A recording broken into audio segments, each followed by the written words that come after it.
Hello, everyone, and welcome to another segment of Sage Advice. I am Greg Tito, and I'm joined by Jeremy Crawford. Hey there. How's it going? Doing great. We have our tavern punch, and we're ready to talk about weapons. I feel like we should be starting an adventure because we're meeting here in a tavern now. Exactly. Who's our quest giver? This punch is courtesy of our interview guest, and those of you listening will be able to hear how exactly to make this drink during the interview segment, but Jeremy and I are cheating and just going right to the sips. As we talk about how to throw these mugs of Tavern Punch at each other in a discussion of weapons and how they're used in 5th edition. That was an amazing segue. Dude, I have had like 6 really good segues today that I just want to like pat myself on the back Yeah, for. I'm just going to sit here in awe for a few moments and the podcast will be silent. Wow. Yeah. No, that was really good. I'm feeling it. Weapons and improvised weapons like the tankard you toss at somebody. Exactly. How does it work? So weapons... There's something every character cares about in D&D. Even if you're playing the bookish wizard who, would rather write in their spell book than ever draw a weapon, even them, at some point in a campaign, they're probably going to pick a weapon up. Or they're going to need to get that dagger out and just do something. Yes. And a lot of our rules care about weapons. Like you have references all over the place to weapon attacks, melee weapon attacks, ranged weapon attacks. You have, if you're the DM and you look at a monster stat block, you'll see the words over and over again. This is a melee weapon attack. This is a ranged weapon attack. Which again begs the question, well, what the heck is a weapon? Yeah, how do we define this? So weapon, of course, has its natural meaning in English, and that meaning holds in D&D, which really means something you use to clobber somebody else. But our rules also narrow it a little bit. In the Player's Handbook, we have our whole chapter on equipment, and a part of that chapter is specifically about weapons, complete with illustrations of the, many of the different weapon types. And there we clarify that weapons in D&D, sort of the weapons that the rules care about, fall into 2 main categories. They are simple weapons and martial weapons. And then within those categories, they're either melee weapons or ranged weapons. Right. The melee and ranged one is pretty self-explanatory because there we're using natural English. A melee weapon is a weapon you use up close, like that that knife that you're about to thrust into that loudmouth in the bar fight. Whereas a ranged weapon is something like a longbow, crossbow, anything that you're using to hit a target far away. I love that you say melee is normal English because I don't think anybody would know what melee is without Dungeons & Dragons. I know, and it is thanks to me starting playing D&D around the age of 6 that for me, melee is natural. It's like what was like one of your first 500 words that you knew, right? That's right. And thanks to Gary Gygax, I also at a very young age learned the word milieu. and what the difference between a halberd and a pick is. Yeah. Yes. Yeah. It was a very kind of antiquarian English that I was learning very early on. I know friends who pronounced it mealy because they learned when they were 6, and that's just how their brain learned it. Well, and plus most of us had never heard it said anywhere. Right. And in fact, I think as a kid I did say mealy. Did you? Because we had to guess how, and plus we didn't have the internet back then. I mean, we're old enough. We didn't have, Google to Google, how do you pronounce this? Right. And it wasn't, again, a word that was said in any other context except in Dungeons & Dragons here. So that's awesome. So there's the range category, there's the melee category. And again, simple and martial. Those categories are a bit more abstract, more having to do with honestly separating out some of the higher damage weapons into the martial category and some of the lower damage weapons into the simple category. It was that really because I always assumed it was weapons that you would need a little bit more training or skill to be able to use effectively. Exactly. And you read my mind, you're on fire today, that there is also a narrative layer to each of them. And so essentially what we did is and this is what we often like to do with our design, is pair some kind of narrative notion with also a mechanical notion. And so you are exactly right. Martial weapons tend to be ones that people, even in the real world, generally need some training to use at their utmost effectiveness. Simple weapons tend to be things like anybody can just it's a club, and can pick it up and bash somebody with it. Yeah. But you'll see if you look at the two lists, the highest damage weapons are on the martial list. That's cool. I didn't notice that before. And so we did that because how it also breaks down is our classes that are more about being badasses with weapons in combat, they start off with access to those martial weapons, whereas many of our classes, like the wizard, for instance, usually just have proficiency with some simple weapons. So again, we're not only there with our class design and how our class design interacts with weapons, we're not only telling a story, like, hey, typical wizard doesn't train with martial weapons the way a fighter would, but what it also means is that if the wizard does want to wade into melee, their weapon options are not as good as the fighters, meaning they're also going to deal less damage than the fighter. And that is also a mechanical goal because we want to make sure that the classes that are all about whooping butt with weapons, that they are in fact mathematically better at it. That makes sense. So again, that is the marriage there of narrative and mechanics. Now, people will rightly point out, if they're very familiar, especially with the monster side of the game, that in addition to simple and martial, there is actually a third type of weapon, at least when it comes to what the system often treats as a weapon, and that is natural weapons. Right. Now, that is largely an invisible category to the player side of the game. Like when the player's handbook refers to weapons, it really is zeroing in on what that book presents as weapons. The Dungeon Master, because the Dungeon Master is often controlling these creatures with claws and horns and various other protrusions that they might use to maul people, have access to, again, natural weapons. Although this is something that player characters will occasionally interact with if, say, they're a druid and they wild shape into a beast, or if they're a ranger and have befriended an animal who's joined the party, essentially. So again, there is that other group.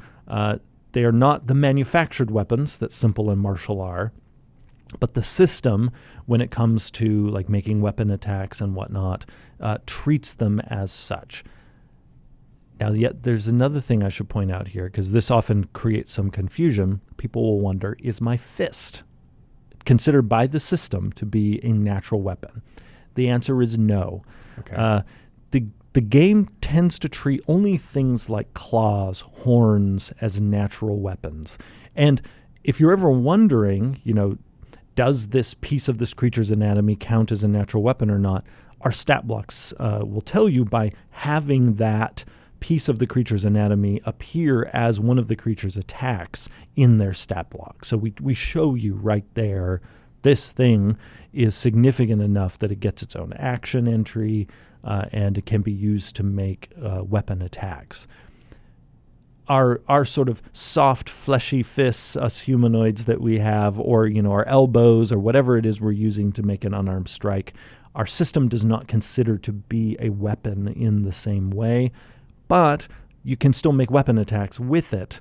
And that distinction often does not matter at all. This is one of those, sometimes there are distinctions in the rules where very engaged fans will notice them, and rightly so, because sometimes the distinction really does matter. But at the same time, this is one of those ones where I would love it if people most of the time would just let it go, sing along with Elsa, let it go, because most of the time it doesn't matter.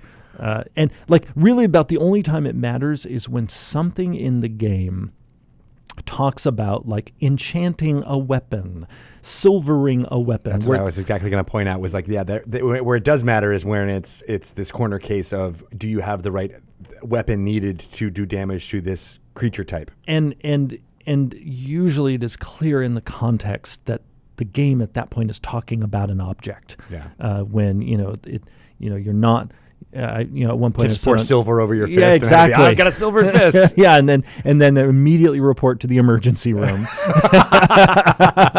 Or in the D&D multiverse, the nearest cleric. Yeah. As you are screaming with the hot silver on your fist. But I can at least kill that werewolf, or at least get one good punch in. That's right. Yeah.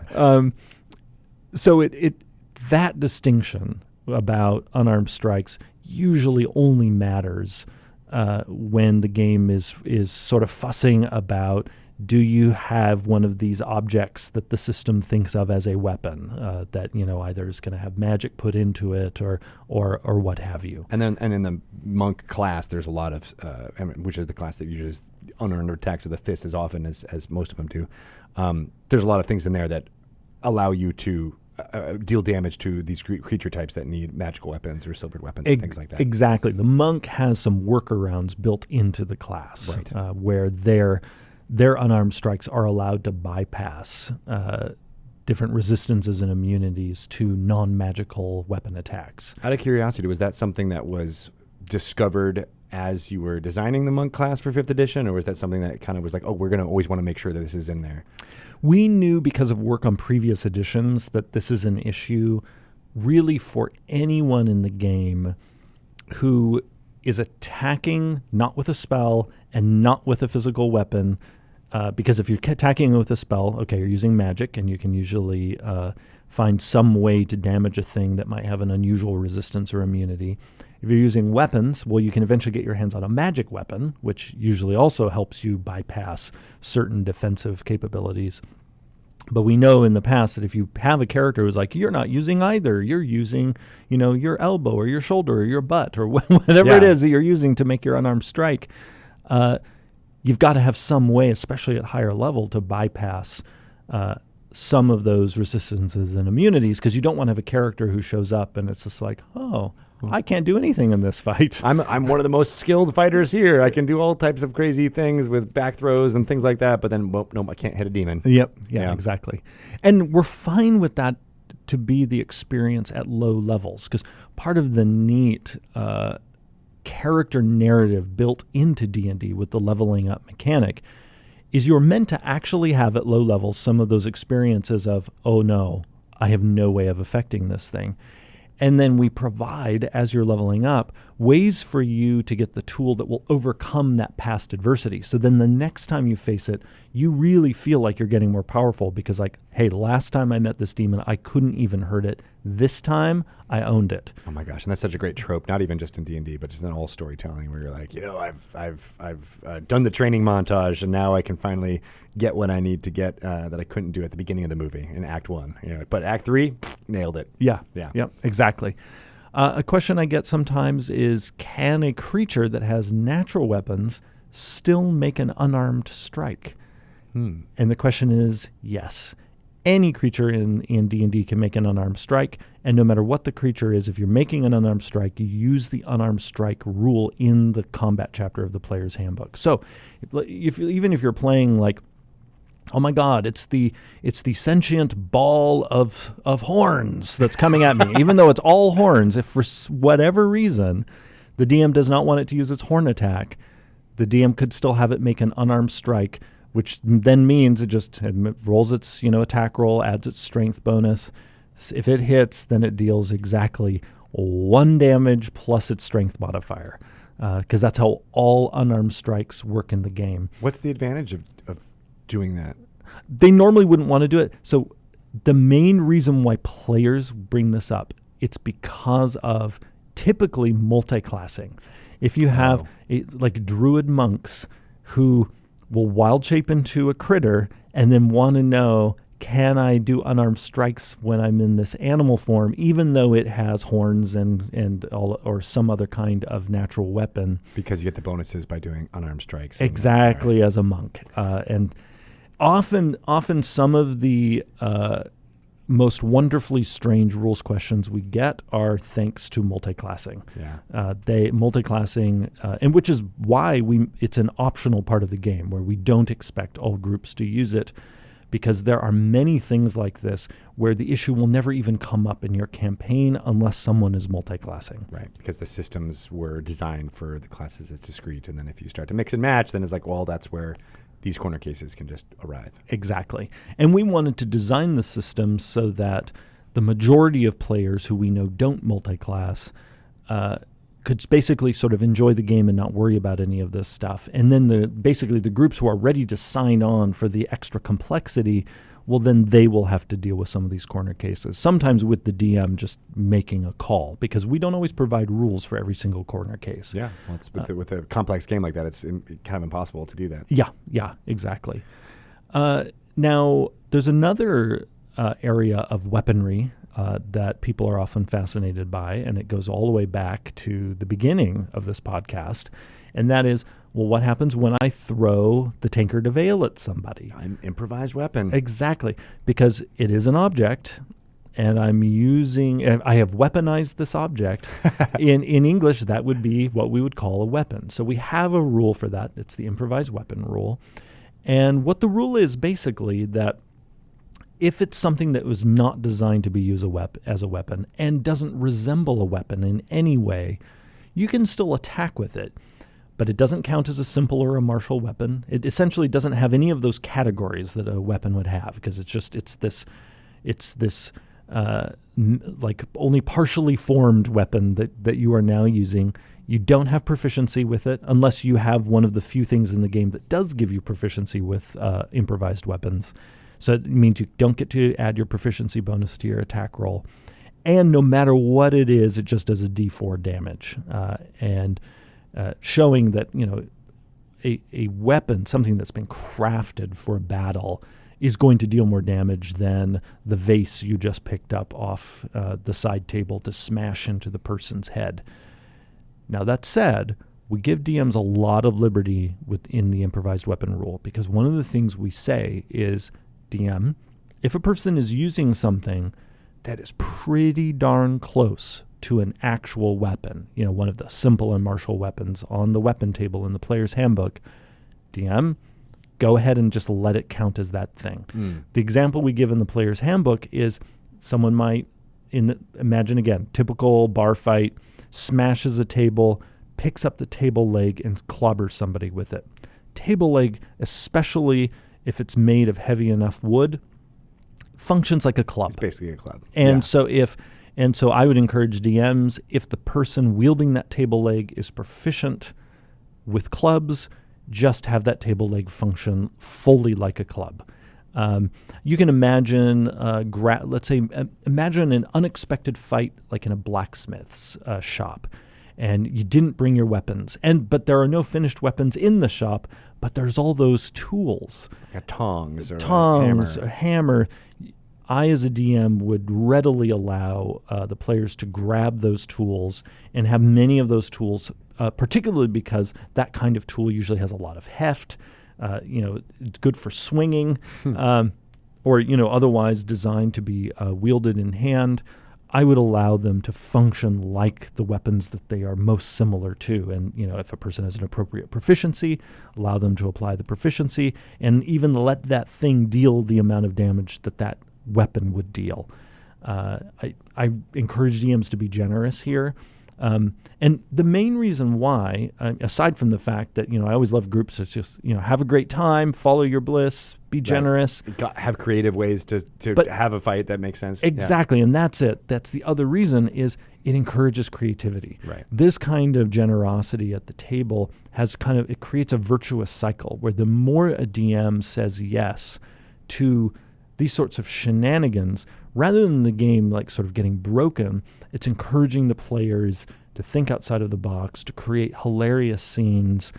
I think of a recent episode of Acquisitions Incorporated I DM'd, where this sort of cycle of saying yes led to the group weaponizing one of the other characters and using him as a weapon. As a club. Yes, as an improvised weapon. Yeah.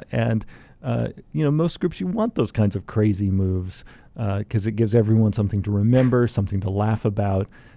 Again, it's not going to break your game. No. It gets, again, much more dicey when you're instead talking about spells and other effects that do things permanently or for a long period of time to an object. And that's when, again, please don't silver your fists or your friend. Oh, man. We need to kill this werewolf. Can you have this molten silver poured all over your body, and then we'll use you as a club to beat it to death? Yeah, woo, that is some extreme Dungeons and Dragons. But it's creative. Yes. Yeah.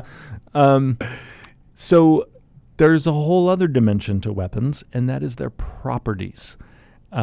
Honestly, you and I could talk a long time about some of these properties. And when I say properties, I mean when you look at the table, some of the weapons will have over in the column called property, there'll be a word that will appear there like light, finesse, ammunition, thrown, versatile.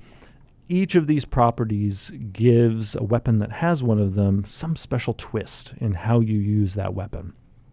One of the things to keep in mind is unless an improvised weapon is treated by the DM as effectively one of the weapons on the table, the improvised weapon has none of those properties. This is even true for a weapon that you used in an improvised way. For example, you have a longbow and you decide to hit somebody with the bow itself in melee. The moment its use goes from the use it was designed for to improvised weapon use, as it's being used as an improvised weapon, basically none of its properties are in play. It is now you just follow the improvised weapon rule. And a cranky DM might even give the bow a chance to break because if anyone's used a bow, although actually many bows, the ones I've used in real life are pretty, they have enough bend to them. You'd have to hit pretty hard to have it break. It would probably be like the string would probably be the more vulnerable part of the bow than the actual bow itself. Yeah, or because you can imagine like the string getting caught on the person you're hitting. Like, oh no, the ogre just walked away with my longbow, sort of hanging from its neck. So always unstring your bows before you start hitting somebody with it. Important rule of thumb. Yeah, exactly. Some of these weapon properties, I also get questions occasionally if natural weapons have them. The answer is no. A weapon in the game only has one of the weapon properties in the Player's Handbook's equipment chapter if the rules explicitly say so. What if a druid wild shapes into a narwhal and their horn is like a rapier, so therefore it would have the light property? Well, yes. So again, if the DM basically uses that option in the improvised weapon rule to essentially have something treated like a weapon, then that improvised weapon, now that it's being treated as a real weapon, has all of that weapon's properties. But that it's not a thing that happens for each wild shape thing that happens. It's right. Right. It's a call the DM makes. This comes up in particular when, again, so much of it's funny how many... It's all multiclassing. I know. Well, or multiclassing or druids. It's funny. It's funny how often many of these questions do not arise from like the classes that are all about weapon use, like the fighter. Instead, no, so much of it arises from, okay, so I wild shaped into X, and I'm also a monk. And then I cast polymorph on myself. Right. Right. Yeah, for my wizard classes. Yeah, so it I wonder if that is like a player quality thing where like there are, the people who gravitate towards playing martial characters, they really just want to, bash something and have the fun of that. And there will be, some tactical finesse needed with that. But there is that type of character that loves doing what you're saying of like having, if I pull in from these different sources, maybe I'm a way that I can bend the rules and the reality so that I can get a little bit more effectiveness. Yeah, and so one of the ones that comes up a lot from those players who are swimming around in the wild shape pool is, all right, I've turned into this animal, and I can tell looking at the stat block that its melee attack uses dexterity. Does that attack, that natural weapon, have the finesse property? And usually they want to know because in this case they might be a druid who's also multiclassed into rogue, and they're hoping to sneak attack with their natural weapon. Now, I gave the answer. The answer is no, your natural weapon does not have the finesse property, and it would only have it if the rules said it did. It's also funny because the finesse property, I notice more than any other weapon property, is misunderstood, because often people will either say this explicitly or they will imply it, that the finesse property means using a melee weapon with dexterity, which is actually false. The finesse property actually means you have the choice of using strength or dexterity. So finesse weapon, you can use strength with it. Using dex is not a flag for it's a finesse weapon. Right. It doesn't go both ways. The definition doesn't apply in both directions. Yeah, it's just, no, finesse means simply if a weapon has this property, you choose. Yeah. And it's like the versatile in a way, where like whatever is best for that situation, you can use it that way. Exactly. It's not like we designed finesse weapons to just be for dexterity focused characters. No, there are strength focused characters who also have good reasons to use some finesse weapons and can use their strength with those weapons.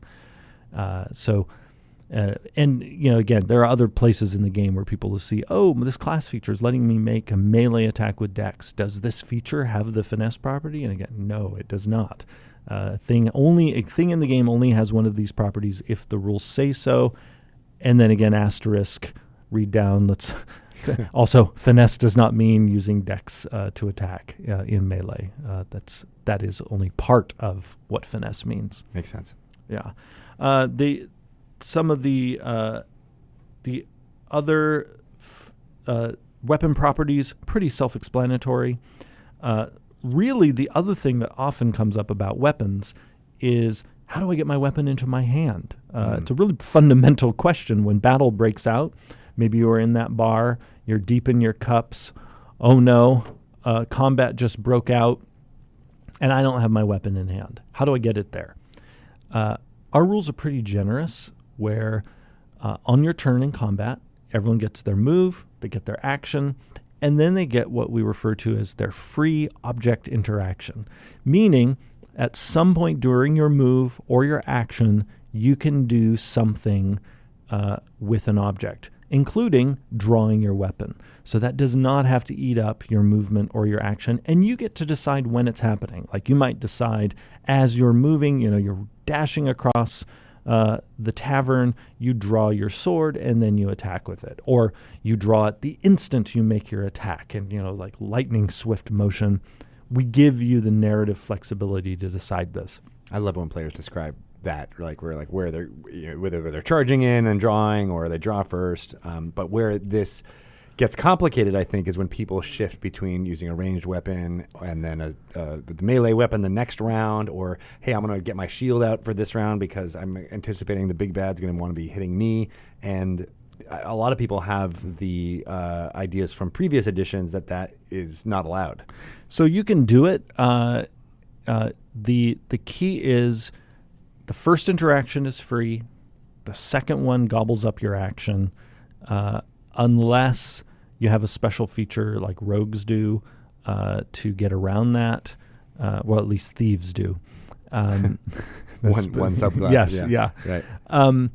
But what often people forget is the game does not tax you to drop things. So whenever I'm playing a character who's focused on weapon use, oh boy, do I drop things a lot. Yeah. And which you can imagine people would do in combat. Like, I need to quickly get this thing out of my hand and get this other thing into my hand. I'm not going to sit here over the next 6 seconds carefully putting the thing away. No, boom, on the ground. Yeah. Pick it up later. Yeah, exactly. Yeah, I'll pick it up next time. But when you say the first one is free, you mean first one per round, correct? First one per turn. Every time you have a turn, you get one of these free object interactions. Yeah, sorry, I used round. Yeah. But yeah, every time, it's like you get it back. You'll appreciate this when we were designing this rule because, it feels like centuries ago. I did a lot of it. Wasn't it? Well, no, I'm not talking about the design. I mean, way before that, back when I was in school, I did a lot of acting.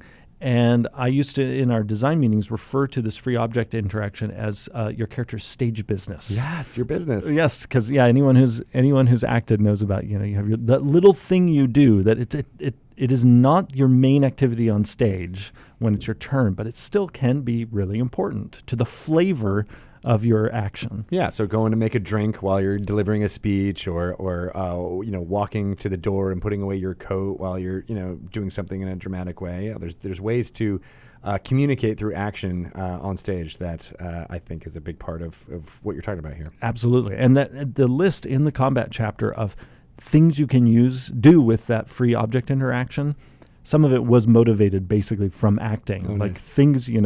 things I and others on the team know from experience you can do while doing something else, because we're not sort of single purpose robots where I can only do one thing at a time. Often there are these little nested things we can do, especially in 6 seconds, where we often think that it is a short amount of time, but if I count out 6 seconds right now, I could do a lot of things. I can flip this table, throw it at you, and all types. That's an improvised weapon, of course. It is often how furniture ends up being a big improvised weapon category. Yes, yeah. Oh, poor furniture. I think of all the furniture destroyed in D&D games. Yes, Chandeliers Alone by Patrick Rothfuss. That's right. Yep. Yeah. Oh boy. And windows shattered. Yeah. All the property costs. You wonder if in some D&D worlds there is. You could have a guild where their whole job is just cleaning up after adventurers who are making messes everywhere. I love that idea. Yeah, the cleanup crew. Yep. Yeah. So, we haven't really touched too much on the weapon master, the fighter being the one who uses weapons probably the most out of all of our classes. So we have 3 classes in particular that are really great with weapons. The fighter, the ranger, and the paladin. They are the classes that have the fighting style feature that allows them to specialize in either weapon use or some other form of non-magical battle. But of those 3, the fighter is the true master. The fighter has access to so many open-ended options. Fighters, depending on how you build your individual fighter, could be amazing archers, could be, beasts in melee. One fighter could be, lithe and, built like a swimmer, and the other one could be built like a truck. There's just amazing flexibility in that class. And then inside that amazingly flexible class is the battle master, which is like, flexibility dialed up to 11, where you can do all of these amazing maneuvers that really, in a way, are often fabulous flourishes that you add on to how you use your weapon. Yeah. They're actually, all of those maneuvers are very fresh in my mind because recently in Unearthed Arcana, we released some new maneuvers, and we also provided more ways for non-battle masters to use them because it's such a rich pool of choice for characters that really do want to focus on just being an amazing warrior, that we thought, sort of like spells, many classes have access to spells. It'd be nice to, sort of release the restrictions a little bit and give a few more people access to this amazing resource. That's a really good insight, because there are a lot of just anecdotally, you see a lot of spellcasters in D&D play right now, and I don't think I've ever played with anyone who has played a battlemaster as a fighter. Just and I know there are the ones out there that really, really enjoy that. And so, giving that kind of really elegant piece of design, it kind of incorporates a lot of what feats were in previous additions to the fighter. I think it would be great to be able to see a lot more classes delve into that. And we also know from our survey data that of the fighter subclasses, the battle master pretty consistently scores the highest when it comes to satisfaction. And I think, again, because people really dig all the tools that subclass gives, because it really embraces this fantasy of mastering battle, of weapon use, of moving people around, really making the battlefield yours. Yeah, and I want more people to get that fantasy feeling. Yeah. Any other weapon things we can go over? I know you and I can talk probably for another hour about this, but but we're out of Tavern Ale here, the Tavern Punch. So The others is, I would recommend people just give a close read to the properties for your weapons. There are sometimes some goodies there you might be missing, like you could be using a versatile weapon and missing out on the fact that if you use it with two hands, you can actually deal more damage. That kind of thing. You have some really good flexibility. Actually another one, because I often love pointing out sort of urban legend rules. Ones that don't exist. Yeah, exactly. So I've already pointed out this idea that finesse means using dexterity with a melee weapon. That's an urban legend rule. That's not actually what finesse is. The other one actually is the heavy property. Oh. I often will see people say characters who are small can't use heavy weapons. That's what the heavy property means. That's not actually what the heavy property means. The heavy property doesn't prevent you, if you're a small character, from using a heavy weapon. It simply means you have disadvantage on your attack rolls if you do, because it's too big for you or too unwieldy. Right. But you can still do it. And there might be times where maybe it's a heavy magic weapon and it's essentially the MacGuffin that you need to wield, and you're the only person there who can do it, and you're a halfling or a gnome, you can still do it. Particularly because there are also ways in the game to get advantage, which will then shut your disadvantage off. So that's another thing that is important to remember, is that there are many ways in the game to get advantage, and if you have advantage and also disadvantage at the same time, they cancel each other out, right. Meaning that gnome is now wielding that heavy weapon just like it's some other weapon. Well, then I would house rule that you have double disadvantage. Well, then you're just mean. Well, that's probably true. The poor gnome. But what's interesting about that is also I can hear the players who are saying, well, it's not optimal to do that. So it's the same as preventing folks from making that choice. And it really isn't. I think right. And that actually comes up occasionally. Like you'll also sometimes hear somebody say at a D&D table, although I don't hear it as much anymore as I heard it in 3rd and 4th edition, where someone might proclaim, well, my character can't move right now. And I as DM might inquire, well, you're not immobilized. Why can't you move? Well, if I move, I will trigger an opportunity attack. And it's like, well, that doesn't mean you can't move.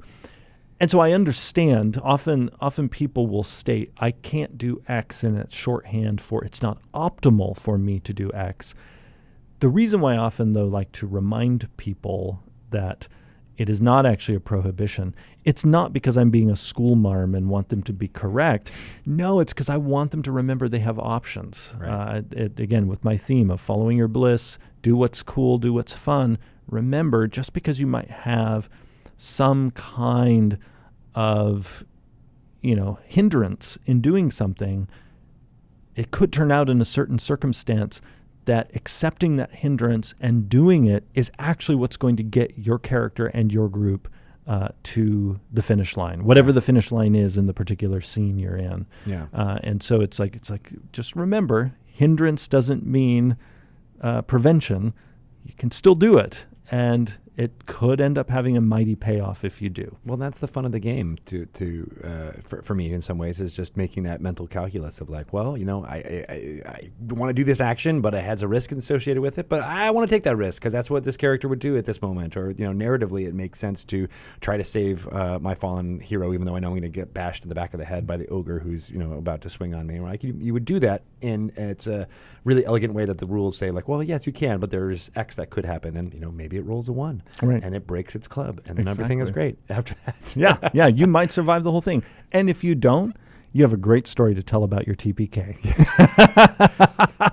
Which is true of every experience in life, not just in D&D, right? At least you have a good story. Yeah. Awesome. Well, thank you for giving us this overview on weapons and some mixed misconceptions, but also hopefully inspiring some folks to jump into characters that use weapons a little bit more and see that there's a lot more versatility, not to steal the property, but there's a lot of ways that you can use them in ways that aren't just bashing people on the head. Absolutely. Awesome. Thanks, Jeremy. How can people get in touch with you if they have additional questions? I am at Jeremy E. Crawford on Twitter. Awesome. Well, thanks a lot. And we'll get to another Sage Advice one of these days. I look forward to it. Awesome. Thanks. Bye, everyone.